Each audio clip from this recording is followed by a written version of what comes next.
Grandes civilizações.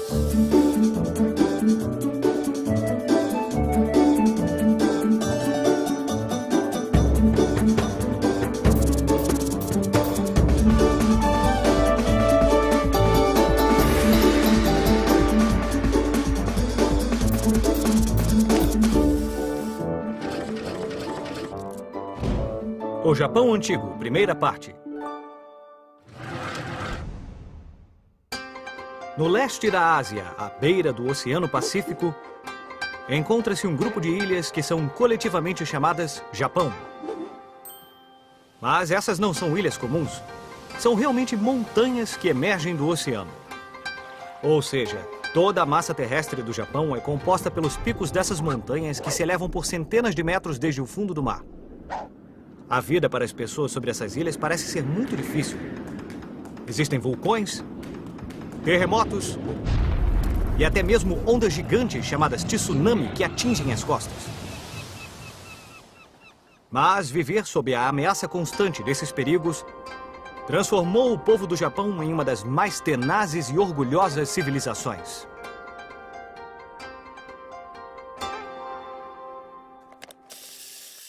O Primeiro Reino. Por muito e muito tempo, o Japão esteve isolado. Havia nessas ilhas apenas 100 grupos formados por grandes famílias que não tinham contato com o mundo exterior. Porque eles estavam todos nessas ilhas? Devia dar uma solidão. Bem, na verdade, Pipo, esses clãs lutaram entre si. Até que um dia, por volta do século II d.C., o guerreiro divino chamado Jimmu nasceu na família Yamato. Jimmu foi um grande guerreiro que derrotou todos os outros clãs e unificou o Japão. A dinastia Yamato foi capaz de fornecer ao Japão uma era de paz, deixando mais tempo para melhorar a qualidade de vida e desenvolver a rica cultura. Os japoneses também cruzaram o Mar do Japão para aprender a avançada cultura milenar da antiga China. Ao longo dos séculos, centenas de barcos zarparam para a China, cheios de estudantes e diplomatas que aprenderam sobre a escrita, a religião e as formas de governar seu povo. Influência chinesa.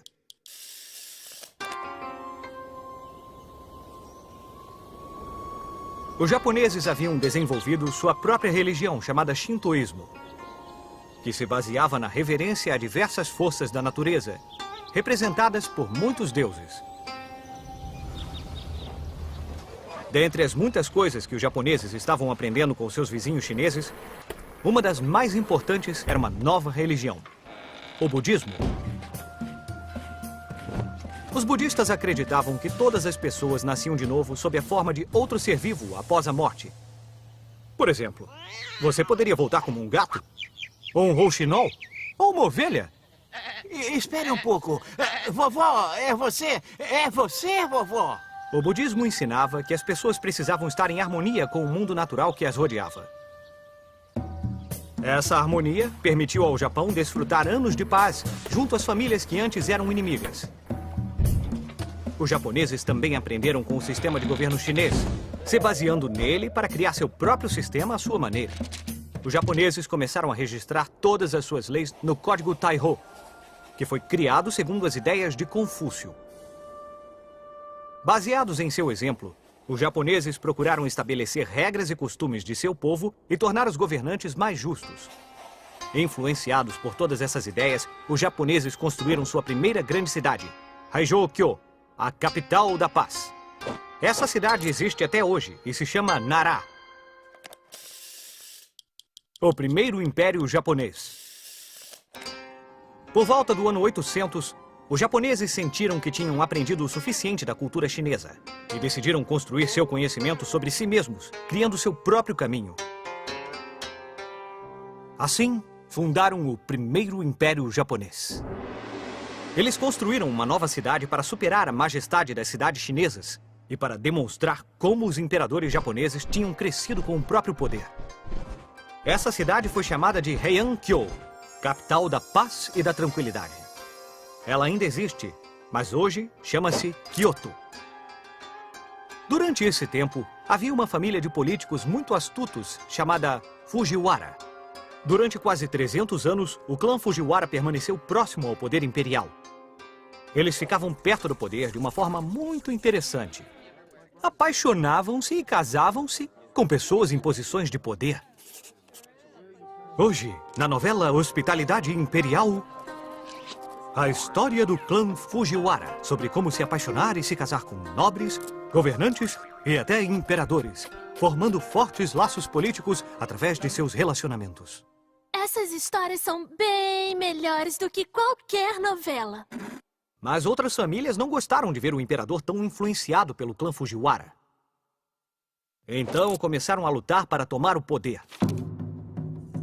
Por volta do ano 1100, havia duas facções opostas aos Fujiwara: os Taira e os Minamoto. Depois de uma longa batalha, o clã Minamoto ganhou porque tinha um exército invencível de guerreiros samurais. Esses guerreiros, que eram conhecidos por sua habilidade e fidelidade, estavam prestes a mudar o Japão para sempre. Os Shoguns. Foi durante o século III d.C. que o Império Japonês mudou para sempre. Durante esse tempo, cada região teve seu próprio governador, que era chamado daimyo. Mas, em vez de obedecer ao imperador, os daimyos obedeciam ao shogun, que era como um chefe militar do país. O primeiro shogun foi Yoritomo. Esse grande guerreiro pensou que se mantivesse o imperador longe do centro do poder, ninguém iria sentir falta dele. E assim teve duas ideias. A primeira foi a mudança da capital para a cidade de Kamakura. E a segunda foi fazer do imperador apenas uma figura decorativa, sem poder real. A era dos shoguns durou 7 séculos e produziu um tipo especial de guerreiros. Na era dos shoguns, existia um grupo de guerreiros de elite. Com honra e habilidade, eles lutaram bravamente pelo shogun. Eram lendários espadachins, cujas habilidades com as espadas nunca tinham sido vistas antes. Eles eram os samurais. Vamos usar nossa bússola do tempo para ver o que estava acontecendo nos outros lugares do mundo nessa mesma época. O que estava acontecendo na Ásia Central enquanto o Japão estava entrando em seu longo período feudal? No ano de 1206, pouco depois que Yoritomo havia se tornado o primeiro shogun do Japão, Gengis Khan uniu todos os mongóis da Ásia e atacou a China e a Coreia. Em seguida, foi para o oeste, conquistando uma cidade após a outra. Eles tomaram toda a Pérsia, parte da Rússia, e chegaram até a Polônia e a Hungria. Os exércitos mongóis causaram pânico da Ásia até a Europa e criaram um império que se estendia do Oceano Pacífico ao rio Danúbio. O neto de Gengis Khan chamava-se Kublai Khan. Quando ele foi nomeado líder mongol, mudou-se da Ásia Central para a China, onde liderou a corte mais magnífica do mundo. De 1274 a 1281, Kublai Khan tentou tomar todas as ilhas do Japão. Mas em 2 ocasiões, seus navios naufragaram em tempestades ferozes chamadas tufões. Se os navios mongóis tivessem chegado ao Japão, a cultura japonesa poderia ter sido assolada.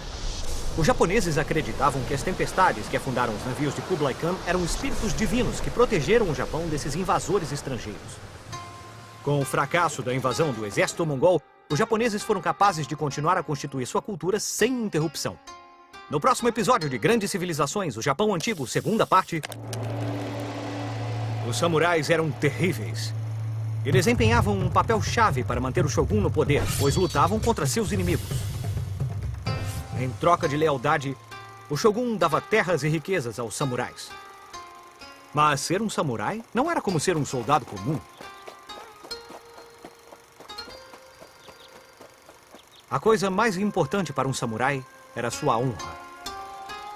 Os samurais seguiam um rigoroso código de conduta denominado Bushido, o caminho do guerreiro. Os samurais tinham armas de combate e sabiam utilizar todas elas. Havia o arco e flecha, que eles poderiam usar para atirar enquanto galopavam em seus cavalos. E a arma mais importante era a katana, uma espada longa de artesanato refinado, que era considerada o reflexo da alma do samurai. O samurai nunca tirava a katana da bainha, a não ser que estivesse pronto para tirar a vida de alguém.